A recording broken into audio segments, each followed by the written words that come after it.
politique toujours, Siwol Quotidien s'intéresse à l'affaire Karim Meïssa Wade. Alors, va-t-on vers un protocole de rebus bis au sujet de l'El Ibn Ndel? C'est l'interrogation qui barre la une du journal Siwol. En attendant, le populaire souligne le garoualé de Gour Marem Faye contre l'Ad Ndiombor Wade. En clair, Hadj Macky Sall lance des pics à Wade sans le nommer, informe le populaire. Pour ce faire, le journal du groupe Comme cette souligne que selon Hadj Macky Sall, le travail s'accommode mal de la palabre incessante. Aussi, l'intérêt du pays doit être placé au-dessus des contingences idéologiques et politiciennes, selon toujours Macky Sall dans le populaire. À la une de Réumi Quotidien, Hadj Macky Sall bande les muscles contre qui? Eh bien, contre ministres et DG, précise le quotidien Réumi. En tout cas, aucune lenteur ne sera plus alors là, plus du tout tolérée. Voilà la déclaration de Nyangal Mansal qui barre la une du quotidien Réumi. En jetant un coup d'œil sur la une de l'As Quotidien, on peut dire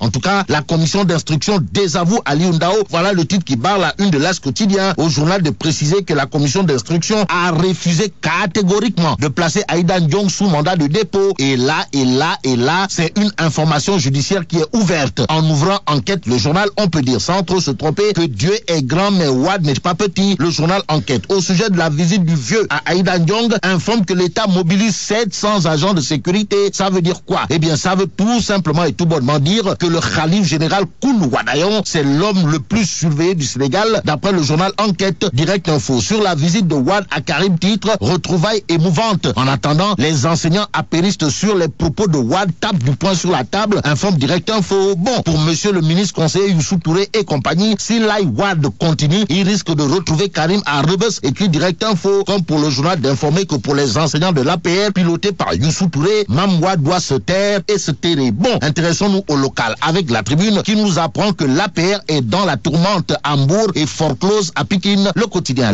pour sa part retient des coalitions contre nature en titrant le faux jeu national. Plus grave, le journal Le Quotidien informe que Benno Bokk Yakaar est forclos à Ogo. Pourquoi? Eh bien parce que son mandataire a été kidnappé. En tout cas, Enquête souligne des manœuvres, divisions et alliances contre nature en direction des locales en titrant le grand bazar aux allures de cour du roi Péto. Car Enquête, le journal n'y voit que le jeu d'intérêt des petits manœuvres entre frères de parti, la forclusion et les menaces de vote sanction. Pendant ce temps, à Darou Mourti, Siwol Quotidien affiche le passement de jambes de Thierno Zidane Lo. Monsieur le PCR sortant de Darou Mourti, comprenez Thierno Zidane Lo, est non partant pour les prochaines séances locales, mais mise sur la jeunesse, précise le quotidien Siwol. Terminons avec Direct Info qui nous livre les touilles et les punkolima mumbolde de Youssou Touré sur la RTS. Monsieur le ministre conseiller a d'après Direct Info soutenu que la RTS est plus que rien tous les soirs. Détoile, c'est Imi Touré. En revanche, le ministre conseiller a tressé des lauriers à la presse privée qu'il considère comme la vraie presse du Sénégal, écrit Direct Info. Le journal est révélé que Youssou Touré a invité Macky Sall à accompagner la presse privée et rien que la presse privée dans sa noble et prestigieuse mission. Ainsi, mais la dong de